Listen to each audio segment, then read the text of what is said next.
આકાશવાણી સમાચાર જયેશ પટેલ વાંચે છે. સૌપ્રથમ મુખ્ય સમાચાર.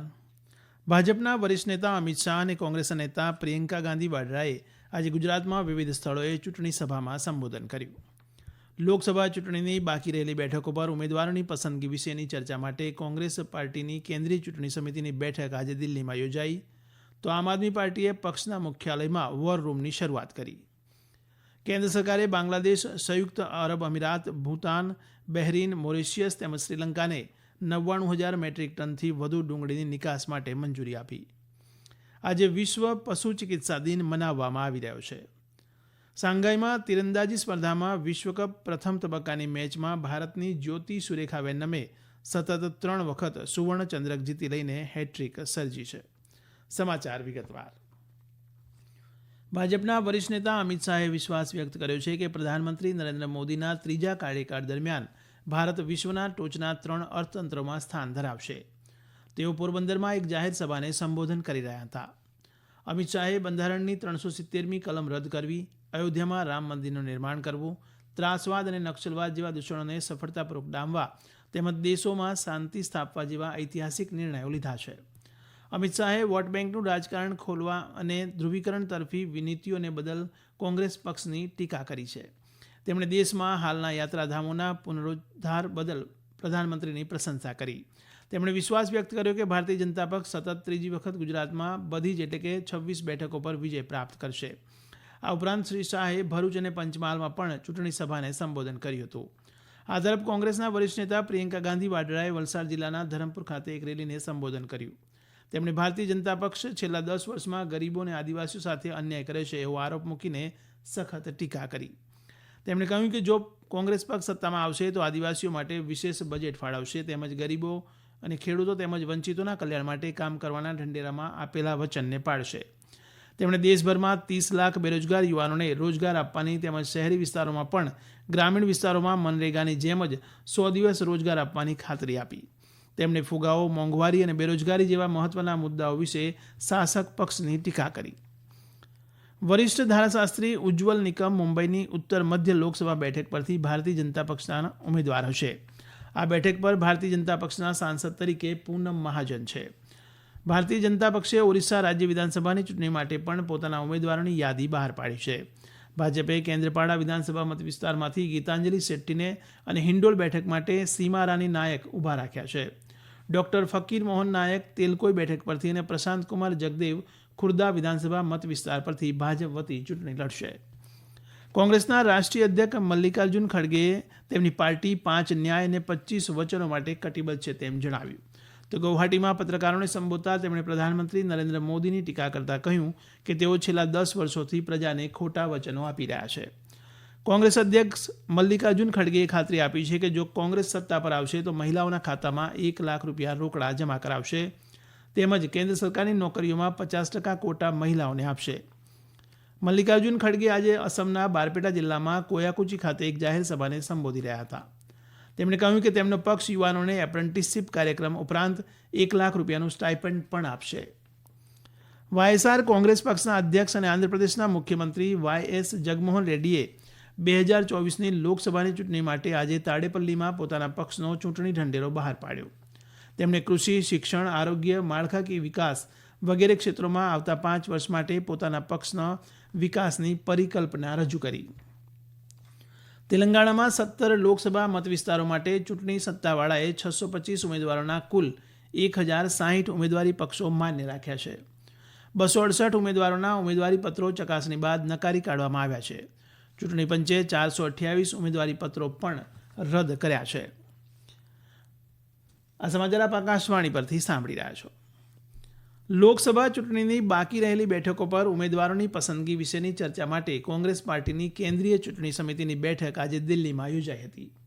જેમાં પાર્ટી અધ્યક્ષ મલ્લિકાર્જુન ખડગે, કોંગ્રેસ સંસદીય દળના વડા સોનિયા ગાંધી, પાર્ટી મહાસચિવ કેસી વેણુગોપાલ તેમજ અન્ય વરિષ્ઠ નેતાઓ હાજર રહ્યા હતા.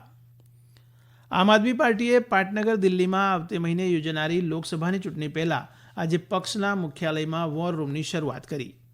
પક્ષના દિલ્હી પ્રદેશના સંયોજક ગોપાલ રાય અને રાષ્ટ્રીય સચિવ પંકજ ગુપ્તાએ આ વોર રૂમનું ઉદ્ઘાટન કર્યું. લોકસભાની ચૂંટણી માટે બનાવવામાં આવેલા વોર રૂમમાં digital media management, data management અને કાનૂની ટીમોનો સમાવેશ થાય છે. દિલ્હીમાં શીખ ગુરુદ્વારા પ્રબંધક કમિટીના કેટલાક સભ્યો ભારતીય જનતા પાર્ટીમાં જોડાઈ ગયા છે. પાર્ટીના મહાસચિવ તરુણ યુદ્ધ, પાર્ટી નેતા મનજિંદરસિંહ સિરસા તેમજ દિલ્હી ભાજપ અધ્યક્ષ વિરેન્દ્ર સચદેવાની હાજરીમાં પાર્ટીમાં સામેલ કર્યા હતા. આ પ્રસંગે ઉપસ્થિત રહેલા ભાજપના રાષ્ટ્રીય અધ્યક્ષ જેપી નડ્ડાએ કહ્યું કે ભાજપ એકમાત્ર પક્ષ છે જે દેશની એકતા, અખંડિતતા અને સુરક્ષાને આગળ વધારી શકે છે. વધુમાં તેમણે ઉમેર્યું કે પ્રધાનમંત્રી મોદીએ શીખ સમુદાયના હિતમાં ઘણા કામો કર્યા છે. કેન્દ્ર સરકારે બાંગ્લાદેશ, સંયુક્ત અરબ અમીરાત, ભૂતાન, બહેરીન, મોરિશિયસ તેમજ શ્રીલંકાને 99,000 મેટ્રિક ટનથી વધુ ડુંગળીની નિકાસ માટેની મંજૂરી આપી છે. સરકારે પશ્ચિમ એશિયા અને કેટલાક યુરોપીય દેશો માટે ઉગાડવામાં આવેલી 2,000 મેટ્રિક ટન સફેદ ડુંગળીની નિકાસને પણ મંજૂરી આપી દીધી છે. ગત વર્ષે ડિસેમ્બરમાં વર્ષ 2023-24માં ખરીફ પાકને અને રવિ પાકોની અનુમાનિત ઉપજ તેમજ ઘરેલું પુરવઠાની મર્યાદાને જોતા ડુંગળીની નિકાસ પર પ્રતિબંધ મૂક્યો હતો. આજે વિશ્વ પશુ ચિકિત્સા દિન મનાવવામાં આવે છે. પશુઓના આરોગ્ય અને તેમની ચિકિત્સા દ્વારા સમગ્ર સમાજને પશુ ચિકિત્સકોએ આપેલા ફાળા બદલ તેમના માનમાં દર વર્ષે આ દિવસ મનાવવામાં આવે છે. ત્યારે આ વર્ષે પશુ ચિકિત્સકો અતિ આવશ્યક આરોગ્ય કાર્યકરો છે એ કથાવસ્તુ હેઠળ આજનો દિવસ મનાવાઈ રહ્યો છે. શાંઘાઈમાં તીરંદાજી સ્પર્ધામાં વિશ્વકપ પ્રથમ તબક્કાની મેચમાં ભારતની જ્યોતિ સુરેખા વેન્નમે સતત 3 વખત સુવર્ણચંદ્રક જીતી લઈને હેટ્રિક સર્જી છે. વિશ્વની ત્રીજા નંબરની જ્યોતિ સુરેખા વેન્નમે ટોચની મેક્સિકન ખેલાડી એન્ડ્રિયા બેર્કેરાને રસાકસીપૂર્ણ મેચમાં પરાજિત કરીને આ વિજય મેળવ્યો.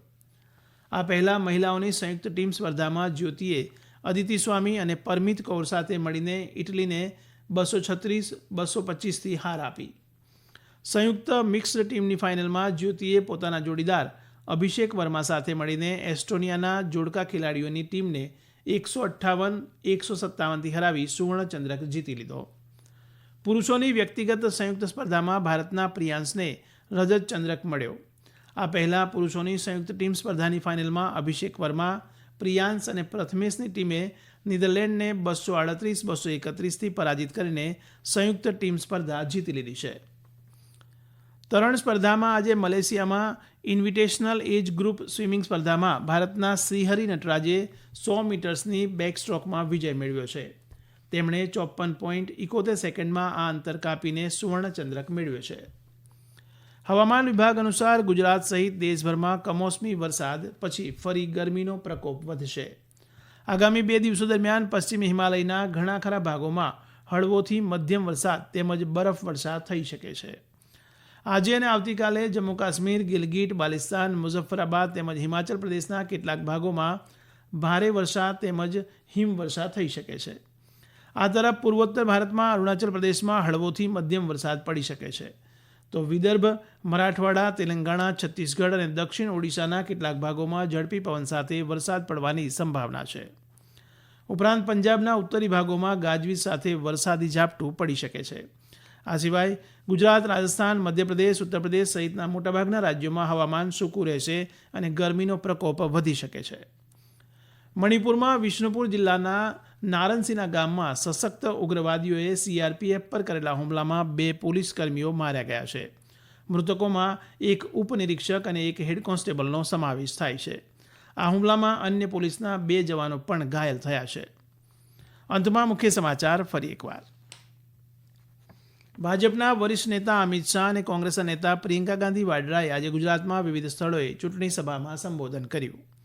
લોકસભા ચૂંટણીની બાકી રહેલી બેઠકો પર ઉમેદવારોની પસંદગી વિશેની ચર્ચા માટે કોંગ્રેસ પાર્ટીની કેન્દ્રીય ચૂંટણી સમિતિની બેઠક આજે દિલ્હીમાં યોજાઈ.